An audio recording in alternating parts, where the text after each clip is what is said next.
आपदाएं कई प्रकार की होंगी। एक प्रकार की प्राकृतिक आपदा वह है, बाढ़ है, कहीं पर लाइटनिंग की घटना है, अतिवृष्टि के कारण होने वाली जनधन की हानि का हो, या फिर मानव की असावधानी से होने वाली आपदाएं, अग्निकांड की घटनाएं हैं, या किसी भवन की गलत डिजाइनिंग के कारण या किसी दुर्घटना के कारण भवन का धराशायी हो जाने का हो जाना है। ये सभी, इसके साथ ही कुछ ऐसी भी आपदाएं हैं जिन्हें आप एक प्रकार से आधी भौतिक आपदा के रूप में ले सकते हैं, यानी किसी जीव के द्वारा पहुंचाई जाने वाली हानि। और मुझे प्रसन्नता है कि उत्तर प्रदेश देश का पहला राज्य था जिसने मानव वन्य जीव द्वंद्व को भी आपदा की श्रेणी में लेकर के उससे लोगों को राहत देने का कार्य किया।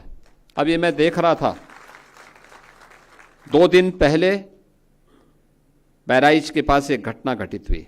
एक 12 साल के लड़के को क्रोकोडाइल ने पूरी तरह निगल डाला।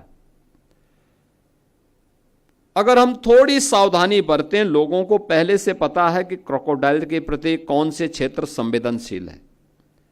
ऐसा तो है नहीं कि क्रोकोडाइल बहुत लंबी दूरी तय करता हो, नहीं दूरी तय करता हो, मुश्किल से अपने पूरे जीवन भर में 3 से 4-5 किलोमीटर की दूरी के दायरे, उसी दायरे में रहता है। उसके उस लक्षण के बारे में हमें जानकारी है, लेकिन उस सब के बावजूद भी जबरदस्ती कोई व्यक्ति उसके साथ खिलवाड़ करने लग जाए, हम लोगों को उसके बारे में बताएं ना, उसके बारे में कोई अलर्ट वहां पे जारी ना हो। लोग वीडियो बनाते रहते हैं लेकिन कोई भी उसके बारे में बचाव के लिए या वहां न जाने के लिए लोगों को हिदायत नहीं दे पाते हैं। 12 साल की उम्र क्या होती है, लेकिन उस बच्चे को क्रोकोडाइल निगल गया। नियमित रूप से मानव वन्य जीव के बीच में होने वाले द्वंद्व और उसके कारण होने वाली हानि के बारे में हम लोगों के स्तर पर अभी भी जो प्रयास होने चाहिए, भाई हर व्यक्ति जान रहा है। मैं कल बिजनौर में था, परसों में बिजनौर में था, और बिजनौर के अंदर में मैं इस बात को देख रहा था। हम लोगों ने वहां पे पिछले 2 वर्ष में 80 लेपर्ड हम लोगों ने वहां से रेस्क्यू किए हैं।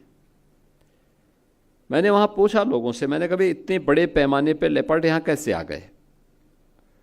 उन्होंने कहा साहब ये उनकी संख्या भी बढ़ी है, दूसरा ये सभी गन्ने की बेल्ट के अंदर ही ये ज्यादा पाया जा रहा है। सोगर लेपर्ड के रूप में लोगों ने उसका नाम दे दिया। अब वहां पे अगर व्यक्ति, किसान या कोई व्यक्ति उसके प्रति जागरूक नहीं है तो आसानी से उसकी चपेट में आ सकता है। आप देखें, इस बात को देखेंगे कि एक टाइगर और एक लेपर्ड के स्वभाव में बहुत अंतर होता है। टाइगर अचानक हमला नहीं करता, लेकिन लेपर्ड धूर्ततापूर्वक पीछे से हमला करता है, और जब भी उसको अवसर मिलता है वह छोड़ता नहीं किसी को। अगर हम उसके स्वभाव के बारे में और उसके द्वारा जो खतरे वाले क्षेत्र हैं उसको चिन्हित करके लोगों को अवगत करा सकेंगे तो बहुत बड़े पैमाने पे जन हानि को हम रोक सकते हैं। मैं भी देख रहा था, यहाँ पे मानव वन्य जीव द्वंद्व में 4000 से अधिक लोग इसकी चपेट में आए हैं। 5000 से अधिक लोग अन्य प्राकृतिक आपदा की चपेट में आए हैं, यानी 9000 से अधिक लोग उत्तर प्रदेश के अंदर इस आपदा की चपेट में आए हैं। लाइटनिंग की घटना इतनी कठिन नहीं है कि उसके कारण लोगों की जान बचाई ना जा सकती हो, बचाई जा सकती है। लेकिन हम कम से कम आज के समय में टेक्नोलॉजी है, और टेक्नोलॉजी का बेहतर उपयोग करके हम लोग कम से कम 1.5-2 घंटे पहले भी उस सिस्टम को विकसित कर सकें कि कौन सा ऐसा एरिया है जहां पे लाइटनिंग की घटना होने वाली, आकाशीय बिजली गिरने वाली है, और वहां पर लोगों को इसके बारे में बता दें कि वे पक्की छत के नीचे चले जाएं, खुले आसमान के नीचे वे स्वयं भी न रहें, अपने पशुओं को न रखें, पेड़ों के नीचे भी न रहें। यानी सामान्य सी घटना है।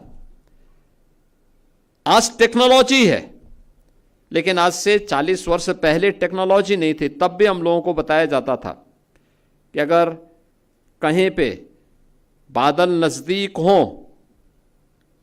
और उस समय यह लगता हो कि आपस में घने बादल हैं और एक विशेष कलर के बादल वहां पे लगे हुए हैं, उन स्थितियों में सावधानी बरतने की आवश्यकता है। सावधानी क्या बरतनी है उसके बारे में बताया जाता। खुले आसमान के नीचे नहीं रहना है, कोई लोहे या किसी धातु से जुड़ी हुई सामान को लेके नहीं चलना है, पेड़ों के नीचे भी खड़ा नहीं होना है। क्या करना है, पक्के भवन के नीचे उस दौरान शरण ले लेनी है। लेकिन हम लोगों ने इस दौरान नहीं बताया। मैं देख रहा था अभी पिछले दिनों एक ही दिन में यूपी के अंदर 111 लोगों की मौत हुई थी, एक ही दिन में। और अचानक मैं देख रहा था, सुबह लखनऊ में भी मौसम बहुत अच्छा था, लेकिन अचानक 2 बजे के बाद मौसम बदलता गया।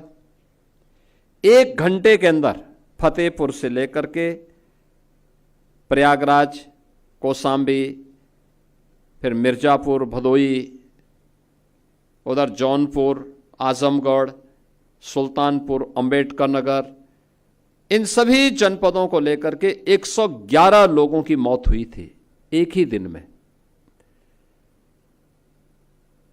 और उसके बाद फिर मैंने स्वयं एसडीएमए की बैठक ली थी और मैंने उस समय इस बात पर चिंता भी व्यक्त की थी और नाराजगी भी व्यक्त की थी कि इन मौतों को रोका जा सकता था, इसको न्यूनतम करने में हम सहायता कर सकते थे।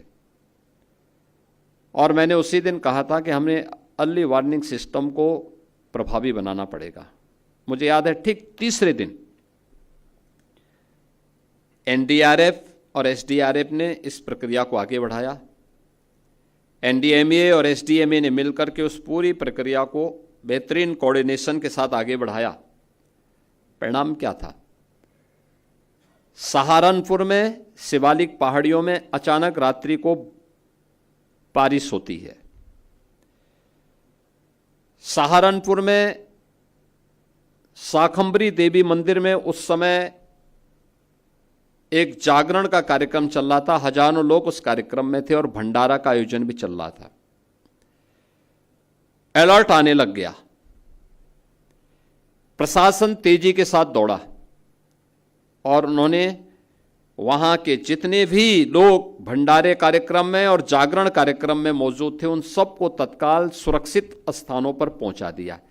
और देखते ही देखते, यानी वहां बारिश कम थी लेकिन शिवालिक पहाड़ियों में ऊपर बारिश हो रही थी, और देखते ही देखते ऊपर से लगभग 4-5 फुट पानी नदियों में तेजी के साथ बहता हुआ गया।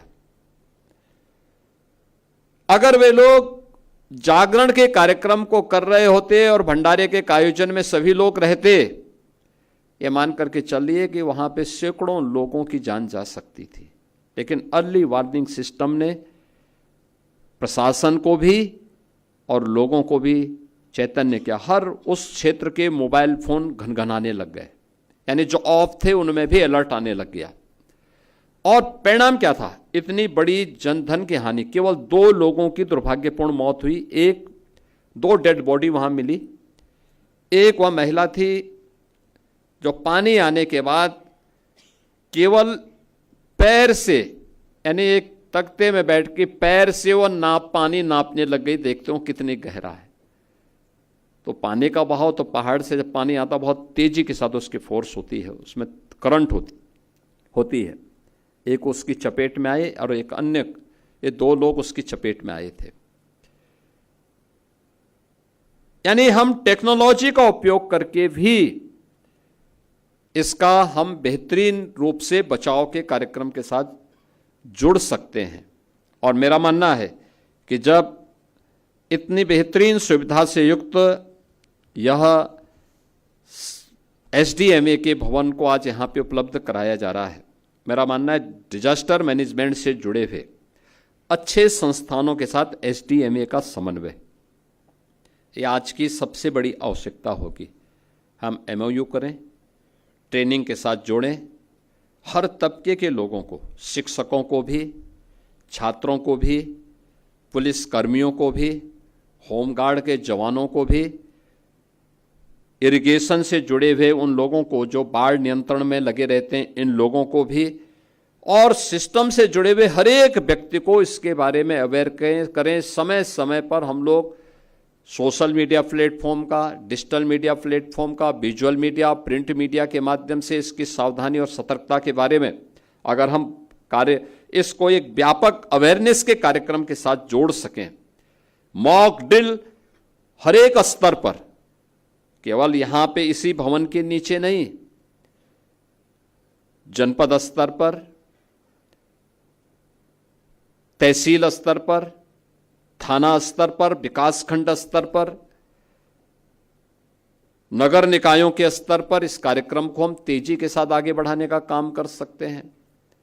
जैसे 17 नगर निगम एसडीएमए के एक उपकेंद्र के रूप में अपने कार्यक्रम को, इस किसी भी प्रकार के डिजास्टर से निपटने के लिए अपने कार्यक्रम को आगे बढ़ाएंगे। हमारा प्रयास होना चाहिए कि अब हम इसको और नीचे लेकर के जाएं। 200 से अधिक नगर पंचायत, नगर पालिका परिषद ऐसी हैं, जो 200 नगर पालिका परिषद ऐसी हैं जो जिनकी आबादी लगभग 5 लाख के आसपास आती है। आखिर वहां तक हम क्यों नहीं पहुंच सकते?